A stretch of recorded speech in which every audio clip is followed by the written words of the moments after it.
right, we are here once again, and this time we are at Japanime Games. And would you mind introducing yourself? Yeah, hi. My name's Darius Hamilton. I'm actually with a publisher that works with Japanime Games called Strange Machine Games. And I'm one of the co-owners of the company. You're one of the... Co-owners. Okay. Yeah, I work... so I run the business with my partner, Jeff McClinsky, who also helped design the games as well.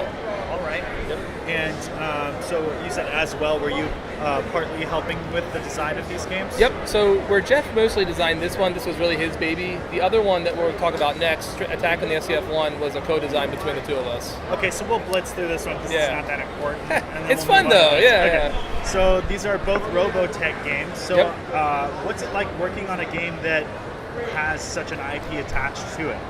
It was really fun because honestly, this game not as much, but the next game we're really playing directly from the show itself. This one is really more kind of showing off the new art. This is actually original art from an artist in Argentina. His name is Francisco Echart. So this is actually all original like fan art that Harmony Gold had to obviously approve. But you can see it's like really modern. It's kind of like a fresh take on the Robotech art from the 80s. Yeah. So this game is really kind of more eye candy. It also plays, 20 minutes, 2 to 4 players versus. But yeah, this one is like a little bit looser, a little bit less tied to the actual show itself. It's more around the characters. Okay, so what are we trying to do in this game? So this one, you're using these dice, which have things like targets, UN spacies, arrows, and instinct, to actually use these dice to draft characters from the show. So basically, these certain characters have certain abilities. Like for instance, Rick Hunter, if you can get 2 of these, will do 3 damage to 1 ship or 1 damage to 3 ships. The ships in question are the Zentradi forces that are invading, that are attacking the SCF-1. So it's also a very abstracted game, right? Because it's just very simple components. So the idea is that on your turn, you're going to roll the dice. You're going to try and pattern match to draft these characters. It is Yahtzee, so you don't have to get stuck with your first roll. So for instance, hey, maybe I really want to try and get Global, and I'm kind of halfway there.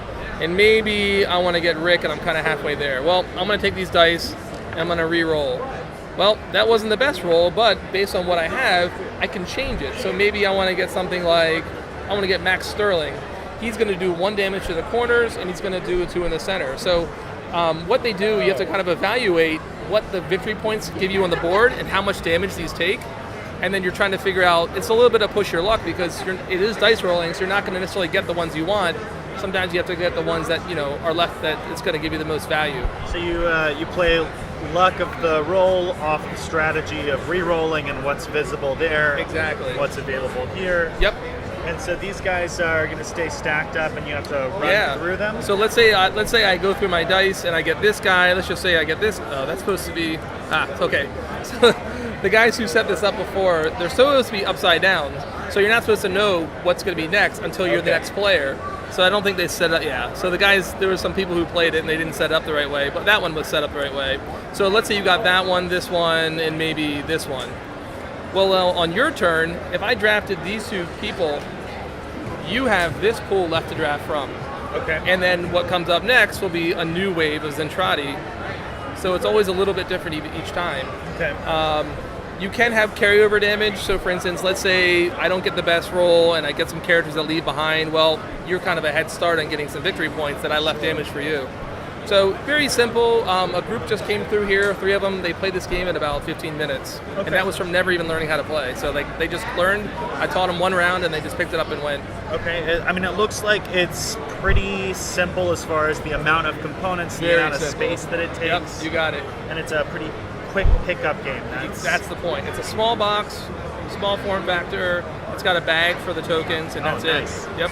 It's got a nice Zentradi bag. And it looks like it has pretty high production quality, too. So if you're a fan of the show, it's really going to deliver on that. Yep. Yeah. Again, with the fan art from Francisco, it's spot on. I love the fan art. And when you'll see in the next game, all the same artist is actually carried over. So you'll notice a lot of the same type of art is in the other game as well. Awesome. This is another Robotech game. But this one you said is cooperative, right? Yes.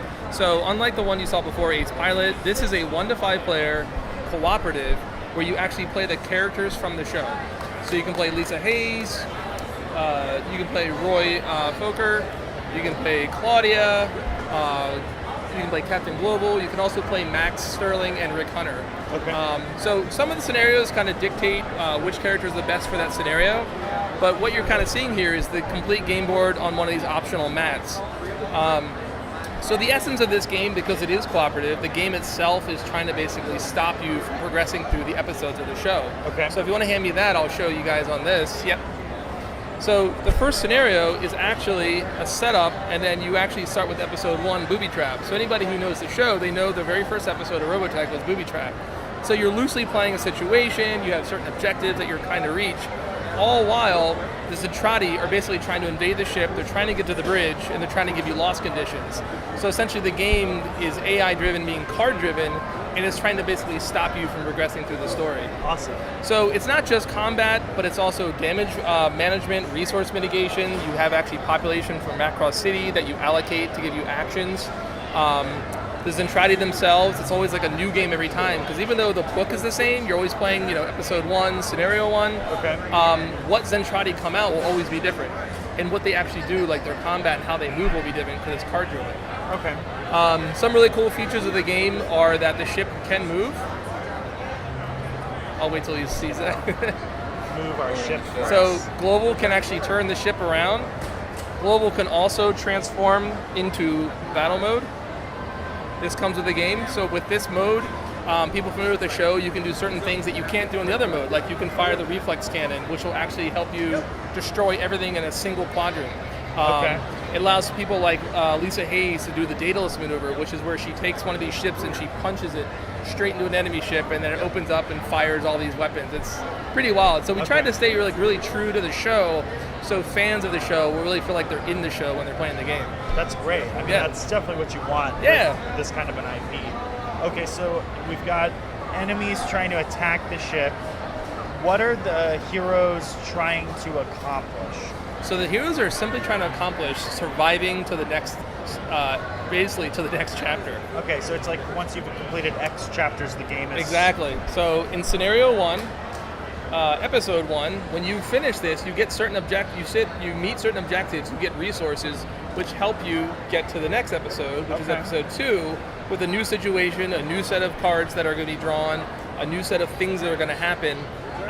But then, all while, they're trying to basically deplete you, stop your resources, damage your ship so you're non-functional. So it's very likely that you can maybe do poorly and stop at episode 3 because you've just hit too many loss conditions and you can't proceed. And then, of course, you can start over and say, all right, let's try that again. Yeah. Okay. And how many scenarios are there in the base game? In the base game, I believe there's 4 scenarios, including a training scenario to kind of get people used to the game. Okay, so like 4.5. Yep. Essentially what we're doing is we're basically simulating episodes 1 through about 30 or 35. For people familiar with the show, is when the SDF-1 starts on the Earth, jumps to Pluto, and has to make its way back to Earth, all the while being attacked by Zentradi the whole time. Okay. Which are these bad guys. And do they actually inhabit this physical space on the board? Yep, exactly. So we have this mat, which is optional, kind of breaks the game down into one cohesive piece, meaning it's like normally this section is one board, that area is another piece, but the Zentradi actually play on this section here, because with this mat we're basically simulating, you can actually see the board over there, we're actually simulating that board. Oh, so there's a board that unfolds underneath. Okay. Yep. But that's like the Zentradi play area, exactly. So this mat, which really kind of makes it nice, is so you don't have to have it all. It's the same thing. It's just this is a cardboard piece. But to your point, the Zentradi are all playing on this section. Everything over there is like more like resource management and cards. Okay. So yeah, you don't have to have the mat to play. It's just really nice. Yeah, this is nice and smooth. Yeah. Awesome. How much is this? So the base game, just in the box, like as you see it without the mat and without these options, is $80. The mat is additional, I believe, $30, and the standees, I think, are $25. I think. But there's a nice promo going that you can get everything you see here for $100. So you're essentially getting the mat for free. Okay. Yeah, so it's a nice, for people who really want to play and get the experience, you kind of put it all together and you get a good deal. Plus you get a lot of cool pieces. Yeah, exactly. How about the smaller game that we talked about a minute ago? Yep, Ace Pilot, the retail on that is $25. Awesome. Yep. And then if people want to look this up, and are not at this convention, where can they find you, but not only online, but also at conventions? Yes, good question. So online, we have StrangeMachineGames.com. You can also find the games on JapanimeGames.com, and as well as Harmony Gold, of course, Robotech.com. Of course, Amazon and a lot of local game stores have the game as well. In terms of convention, there's 3 we always try and be at. It's going to be Origins in Ohio, it's Gen Con in Indiana, and then PAX Unplugged in Philly. Okay. Those are the 3, we'll always be at those. We'll always have a booth as Strange Machine Games with our games at those. And Japanime makes all those, plus they go to all the anime conventions. Okay. So, odds are you're going to see this game at any of those shows. Perfect. So if you missed this show, then you have an opportunity to get it in person. Ton, yep. Now, you mentioned that you might have some projects coming down the pipe that we could talk about. We do, yeah. So one is in almost complete production. So we're doing another partnership with a company local in Maryland, where we're from as well, called Escape Velocity Games. They're making a game called Race for Impact, and it's going to be published through Japanime as well. This one is a real-time 4 to 15 player game where you play the bridge crew sitting up here in the bridge in real time. You're calling out commands and orders to try and fend off the ship. So like Space Team? Kind of, I guess, but it's like card-driven and sand timers, because you only have a certain amount of time until things like the reactor blows up. Or it's Space Team. It's really cool. And then we have another game in the same vein as Ace Pilot, with the same kind of core mechanics for people who want to see other shows like New Generation, which is the 3rd saga of Robotech. So it's going to be very similar to that, still dice-driven, but a little bit more complicated. So it's not just easy 20 minutes. There'll be more things to kind of to trying to make the game a little more deeper, a little more interesting. So maybe about 45 minutes to that game. So if you want that quick pickup, you've got this Robotech game, but if you want something a little deeper to dive into, you have something coming down the line. And that one's called Cyclone Run. Okay. And then lastly, sorry to bore you guys, but lastly, we actually also have the rights to an RPG. So we're going to be doing a Robotech RPG in about 3 or 4 months. It should be done. Okay. So it's in the final edits right now, but we're doing a brand new book, again with original artwork, all new game mechanics, all new design for the RPG. Is there a specific RPG that you're pulling from the most for that, or is it round up? There is. So Jeff's really taking the helm on that. If you guys are going to be at Toronto Anime Convention, he'll be there, and you can do an interview with him on that. Okay. But the idea is that it's much more simplified. It's on die 6 dice pools. Nothing crazy, no complicated like die 20, die 10s. None of that crazy stuff. It's meant to be really simple, and the dice rolling shouldn't take away from sort of the experience of the game. So if you want to be a commander or a grunt in the field, you can. If you want to pilot a Veritech, you can. Or if you want to be the commander of a Zentradi ship, you can. So it's different scales, but same system. Okay, cool. Yep. We probably should have asked this before we asked what's coming down the pipe, but we've been talking about Robotech. You guys have other stuff going on. We do, so what's some of the other stuff available now? So again, I can only speak to Strange Machine Games because again, we're partnered with Japanime on this project, but we do have other games that we're actually going to be publishing ourselves, like deck building games. We have a fighting game, not necessarily anime themed, so it may not fall in line with like this crowd, but we'll be doing other games. There's a lot of crossover between those fandoms too. It's true. Awesome. So definitely check out Japanime. And what was say it again one more time? Ours is StrangeMachineGames.com. Strange Machine. Okay, cool. I know I've seen you guys at Gen Con. I remember that. Cool. Awesome. So any last words?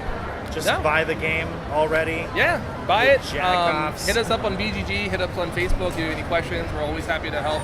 Tell people, hey, this is how you play, or there's also some tutorials that we're going to be posting on YouTube. So we're going to so we can just give people like an idea of how to play, how to get started. Yeah. That's always super helpful. I love that. Yeah. I mean, I love rules. So. All right. Thank you so much. Okay, no problem. Cool.